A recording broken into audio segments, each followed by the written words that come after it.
Simplement vos travaux. Je vous remercie et je remercie le Conseil général d'organiser cette journée, enfin ces deux journées.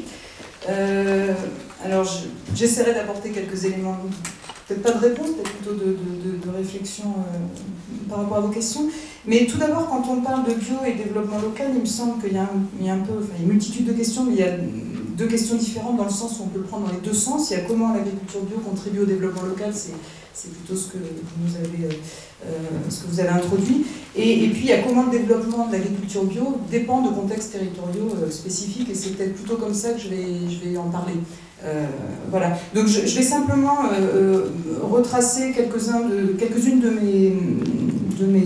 mes travaux de recherche, disons, et montrer comment je me suis intéressée d'abord plutôt aux conversions des agriculteurs, effectivement, et puis progressivement à la notion, dont je m'expliquerai, de système agroalimentaire et notamment territorial, justement, au travers d'approches sociologiques. Et puis je m'appuierai sur le cas, effectivement, de la vallée de la Drôme, mais alors plutôt sous un angle un peu socio-historique, enfin de retracer cette évolution, sachant que mon voisin, je pense, parlera plus du projet actuel et d'avenir.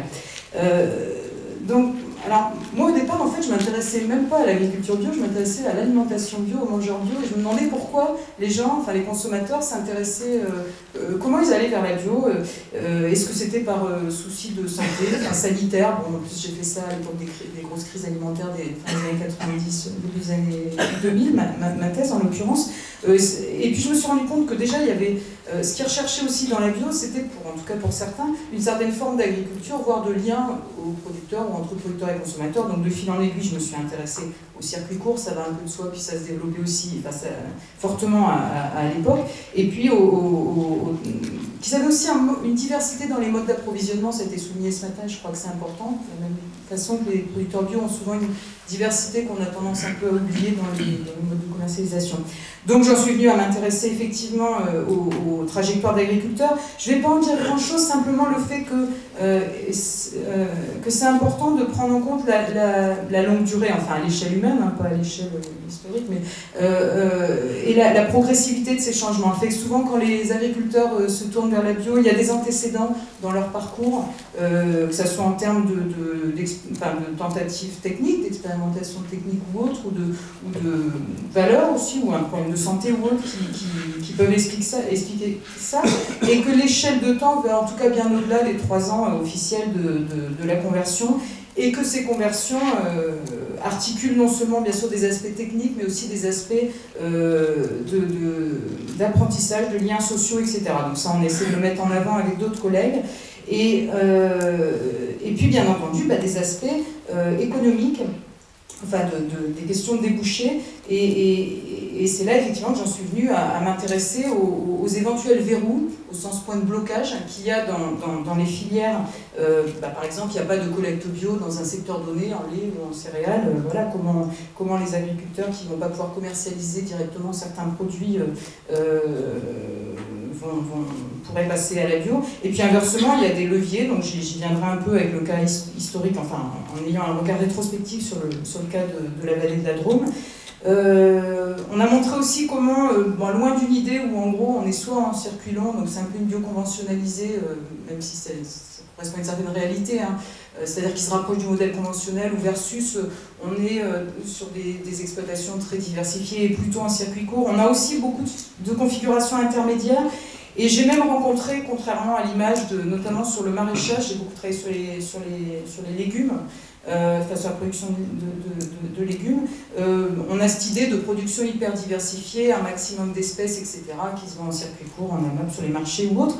Et bien on rencontre des trajectoires de respécialisation, parce que les agriculteurs ne s'en sortent pas, les maraîchers, à la fois en termes de temps de travail, d'organisation du travail, c'est-à-dire avoir des salariés permanents ou pas, enfin, en termes aussi de compétences, enfin, de techniques, savoir maîtriser toute une diversité, notamment pour des gens qui démarrent, et que du coup, ces trajectoires qui ne concernent pas tout le monde, hein, mais qui concernent certains maraîchers de respécialisation, entre guillemets, qui ne veulent pas dire qu'ils vont se mettre à faire de la monoculture de salade sous serre, enfin bon, mais vont de pair avec des formes d'organisation collective. Moi, en tant que sociologue, je m'intéressais particulièrement à ça.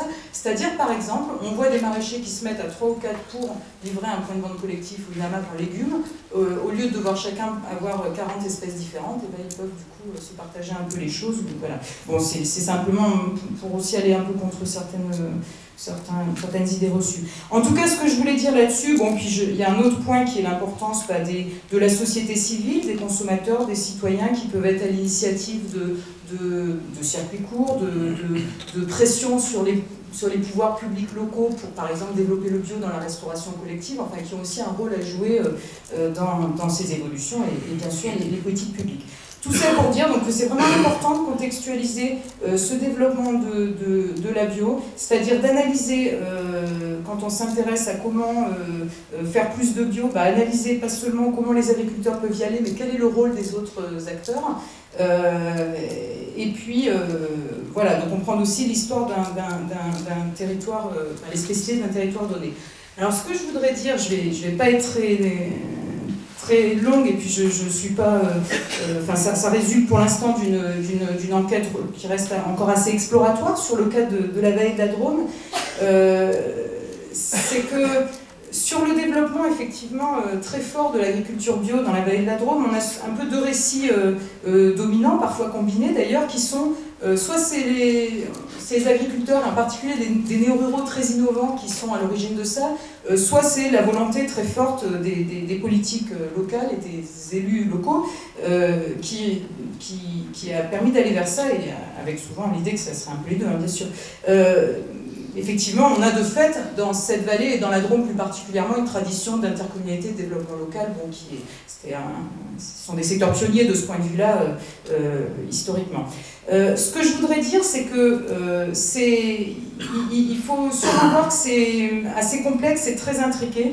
Si on regarde les deux aspects dont j'ai parlé, les agriculteurs et puis le rôle des politiques publiques. Les agriculteurs, en fait, on a effectivement au début de l'agriculture bio dans la vallée de la Drôme des néo-ruraux, mais on a aussi beaucoup d'agriculteurs de souche. Et c'est vrai pour la Drôme globalement. On a une enquête de 82 donc, qui retrace justement ces pionniers des années 70. Et bien sur les passages à la bio de toute la décennie 70, dans la Drôme, là je suis à l'échelle département, on a 45 néo-ruraux, enfin environ, hein, c'est 2-3 près, et on a une soixantaine d'agriculteurs de souche, entre guillemets, donc déjà là. Et alors vous allez me dire, mais c'est des gens qui étaient en élevage essentiellement dans les zones montagneuses, et il n'y a pas que ça. Il y avait tout un réseau aussi d'agriculteurs, y compris assez modernisés, entre guillemets, de la plaine de Valence par exemple, qui se sont tournés vers la bio relativement tôt. Voilà, donc ça je crois que c'est aussi important de le dire par rapport à l'aspect historique. Et puis l'autre aspect sur les agriculteurs, c'est que, et ça c'est un point pour le coup particulier à la vallée de la Drôme, je pense, enfin peut-être dans d'autres secteurs, mais en tout cas qu'on a observé là, hein, c'est qu'il y a une alliance progressive qui s'est jouée entre les néo-ruraux et les locaux justement. Alors mes collègues, notamment Pierre-Antoine Landel, qui a beaucoup travaillé dans le département, beaucoup d'entre vous connaissent, et qui maintenant est chercheur, géographe, a bien montré comment sur le cas des plantes aromatiques et médicinales, par exemple, qui est une filière un peu pilote dans la vallée, sont les néo-ruraux qui ont d'abord, en quelque sorte, bon, j'emploie ces termes, révélé une ressource, qui en même temps avait pour certains des ouvertures sur l'extérieur, donc en termes de potentialité d'exportation, etc. Et puis se sont alliés aux locaux, très concrètement, dans un centre d'études techniques agricoles, dans une coopérative très vite, donc au milieu des années 80, et puis on demandait un soutien public, enfin ces agriculteurs tous ensemble, et les partenaires locaux qui les soutenaient. Et juste pour finir sur le cas de la Drôme, et à partir de ces plantes aromatiques et médicinales, eh bien, les agriculteurs qui faisaient ça, ils ne faisaient pas que ça, parce que ça se produit dans des rotations déjà, et puis que sur leur ferme, il n'y avait pas que ça.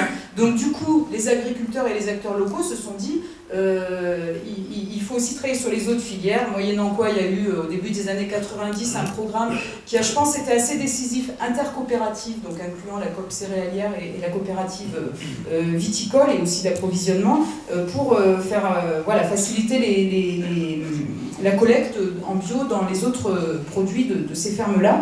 Et c'est important pas seulement pour cela, mais surtout c'est important pour un mélange qui du coup se faisait entre les bio et les conventionnels, hein, pour employer un terme, voilà, les autres agriculteurs des secteurs, c'est-à-dire que dans les structures, ils étaient côte à côte. Donc ça permettait une sorte d'acculturation, un gain de crédibilité pour la bio, voilà, une interconnaissance entre les deux types d'agriculteurs. Donc voilà, simplement, je pense que c'est important de dire que il y a un troisième point, donc, outre les agriculteurs pionniers, la force politique, enfin la volonté politique, c'est qu'il y a une synergie qui se crée ou pas dans les filières et entre les filières, et le cas dont je viens de parler rapidement, ça montre que cet élément ici en Vallée de la Drôme a plutôt marché, ce qui permet donc la bio intégrée aux structures existantes plutôt qu'à part, de créer un modèle économique qui semble solide, en tout cas pour le point où la bio en est actuellement. Pour 50% c'est peut-être moins évident, mais pour actuellement ça semble assez solide et assez original. Voilà, et puis donc je voulais juste finir effectivement, conclure sur la notion que je propose de système agroalimentaire territorial. Alors je dis plutôt qu'agro, parce que le système agroalimentaire, en général, on prend en compte les acteurs économiques. Moi, dans cette notion-là, l'idée, c'est d'englober tous les acteurs, les institutions, les structures, qui en fait mettent en relation la production, la transformation, la distribution et la consommation alimentaire. Donc ce ne sont pas que les acteurs de ce qu'on appelle classiquement le système agroalimentaire, c'est cela, mais c'est aussi le conseil technique, éventuellement la recherche, les politiques publiques, qu'elles soient territoriales ou territorialisées, les consommateurs, la société civile, voilà. Et c'est donc de regarder leurs interdépendances, effectivement, les phénomènes plutôt vertueux, comme ce que j'ai décrit, ou au contraire plutôt de verrouillage qui se joue dans ce système-là. Et donc là, comme je disais, c'était assez exploratoire, il y a une thèse en cours de sociologie qui est faite par Sybille Buy, qui est ici, qui va explorer ça un peu plus finement. Et je crois que si on emploie ce terme de système, c'est aussi pour poser une question de gouvernance. Enfin, c'est un terme à la mode, mais j'ai dit il y a une multiplicité d'acteurs. Ok, mais comment ils se coordonnent? Comment ils vont éventuellement ou pas ensemble dans le même sens? Bon, nous, en tant que sociologues, on s'intéresse aussi à comment ils sont peut-être en conflit, mais là, en l'occurrence, pour des acteurs qui veulent aller vers la bio, comment ils se coordonnent. Et je crois que ça aussi, c'est un truc intéressant à explorer dans les territoires, c'est comment évolue cette gouvernance. Une spécificité peut-être de la Vallée de la Drôme, mais je me trompe peut-être, c'est là encore issu de premières analyses, c'est que le personnel politique et technique semble assez stable et que c'est un atout, je pense, de votre territoire. Mais en même temps, il y a quelque chose qui pose question, c'est que les agriculteurs sont de moins en moins présents, comme ailleurs d'ailleurs, dans les collectivités locales, parmi les élus. Quelles sont les implications de ça? C'est juste une question qu'on peut se poser. Et puis je voulais finir, donc là c'est vraiment mon dernier mot, par une question qui est peut-être un petit peu, une remarque qui est peut-être un petit peu provoque, mais que j'adresse vraiment à mon voisin, vraiment pour en discuter. C'est donc comme Jean-Céré le dira, l'objectif de BioVallée est de passer à 50% d'agriculture biologique. Est-ce que dans un sens, c'est pas une contradiction? Est-ce que c'est pas voir la bio comme une fin, justement, alors que sa réussite jusqu'à aujourd'hui, ça reposait, me semble-t-il, et là je reviens un peu sur votre idée, la bio comme moyen pour le développement local, ça reposait plutôt sur cette idée-là. Ce que je veux dire, c'est que la bio, historiquement, j'ai l'impression, dans la vallée, c'était un peu une forme de diversification, finalement, pour des agriculteurs et pour l'agriculture. Et du coup, est-ce que si on est toujours dans une optique de c'est la viabilité de notre agriculture qui compte, il y a peut-être aussi d'autres voies pour cette viabilité que l'agriculture bio, y compris qui ont un sens environnemental, je veux dire. Et voilà, c'est bon, simplement après pour rebondir sur le débat. Très bien, merci beaucoup. Je